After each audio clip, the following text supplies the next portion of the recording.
Well, today I'm going to take this Wheelhorse motor off here, and my gasket, which runs right along this crack all the way around the block of the engine, it leaks. I think it's called a sump gasket, but I'm not sure. So that's what's got to happen today. I got to get that completely split apart, split the case apart and everything, and replace that gasket. I've got the gasket over here. There's the carb kit I got to put in later. And here's the gasket, genuine from Toro. So that's the gasket there, and it's a little weird shaped. I don't know if I got to put a sealer on it, but once I get it apart, I'll see if they used a sealer, and then if nothing else, I'll look up something on Google, you know. So that's where it's at today. So it looks like I'm going to have to take off. It's got an electric clutch down there for the mower deck right there. You can see the wire running off of it. So that's all got to come off there, and I've never dealt with one. So I'm going to get that off there and take all the wires off the starter, unhook the gas from the tank and shut the switch off and get that all apart. And I'll do the carb while I got it off. I'll probably just take everything I can off, like the starter, just to make it lighter, so when I'm moving it around it'll be a little bit easier. I'll take the whole shroud off the top, pretty well everything I can. That way when I get that block out, I'll be able to get it around and move it around easier and everything like that. So that's where I'm at today. And other than that, this engine runs perfect.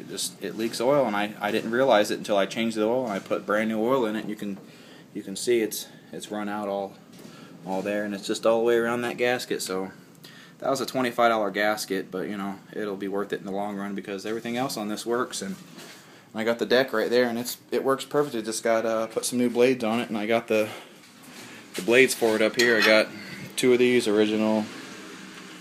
Well, they were called new old stock, but they're actually Stins. So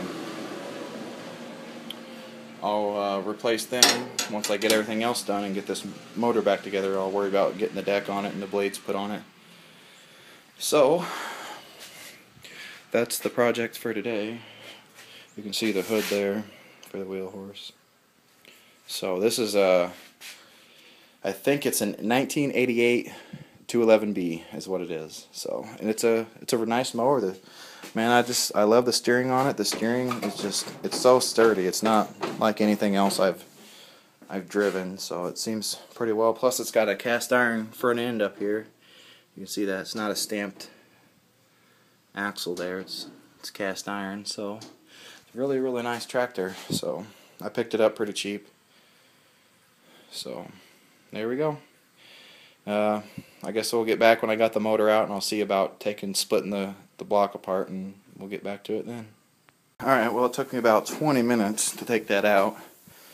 I pretty well just took the large bolt out of the bottom. You can see it right there that holds the pulley on and the clutch there. It wasn't as hard as I thought. I thought I was going to take that whole clutch apart. So you can see it's been leaking oil quite a while. You can just see how. I mean, I know there's usually crud down there, but that's where it was leaking. It was leaking right through there and onto the clutch. You can see the clutch is just covered in oil. So, motor's out, not too big of a deal.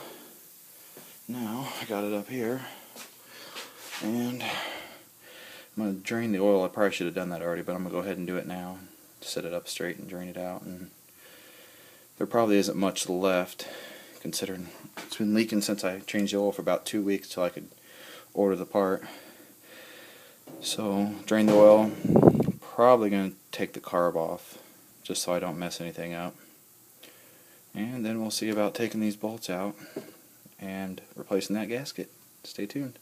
Well, I split the case apart. The gasket wasn't anywhere near where I thought it was. You know, I thought the oil was leaking at a gasket right here. But, I mean, I did order the right gasket. That is the gasket I need. You can see it. You can see it fits there. So I'm gonna go ahead and replace it because you can see it when I took it apart. There's some spots in it that aren't like they should be, and there, you know, my oil slinger there is probably just kicking it right out through there since it's like right next to it. But all in all, the inside of it looks pretty well.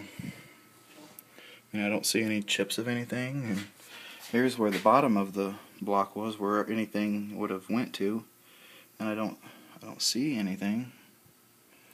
So I'm gonna go ahead and just replace the gasket and put it back together like I planned on. I mean, I don't see anything cracked. There's no crack in the block, and there's nothing that's really catching my attention so far.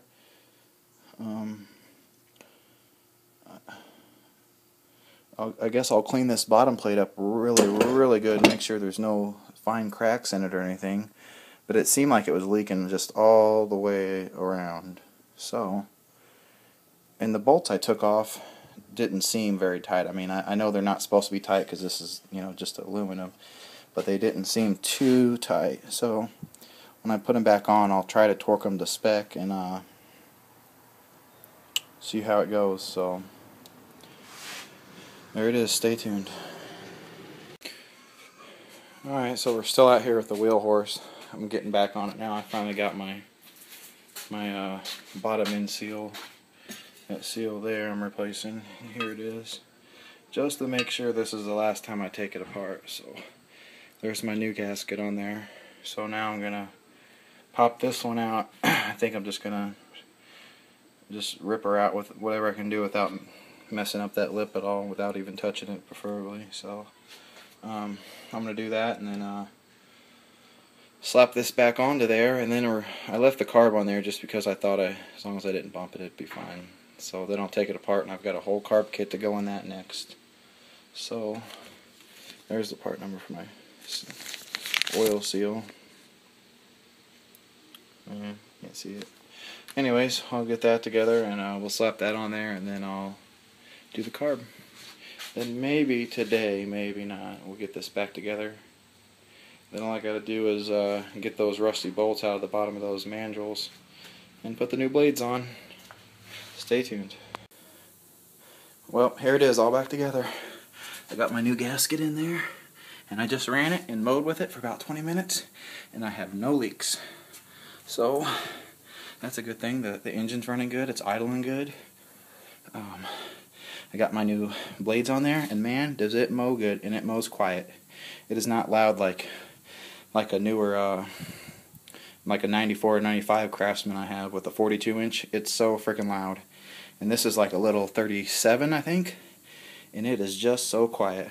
Plus, it's just a flip of a switch to turn it on. So, and it freaking runs good. And now, I did have problems with that shifter not shifting whenever I would press the clutch in and try to shift it when I was driving. It wouldn't shift, but now it's working, so I don't know if maybe something down there was bothering the linkage, and maybe when I had everything apart it fixed itself, but it's working good now. So there it is, 1988 211-5. Now I just got to get the original muffler, but man, they want quite a bit for that thing, so I'll leave the tin just a little bit nipped as it is and bent in, and with that one for now. So, but I imagine it would be a lot quieter with a different muffler on it instead of that cheap can muffler. But for now, it's alright with me with what's on it, and it runs good and it drives good, so that's all that matters. Awesome. Have a good one.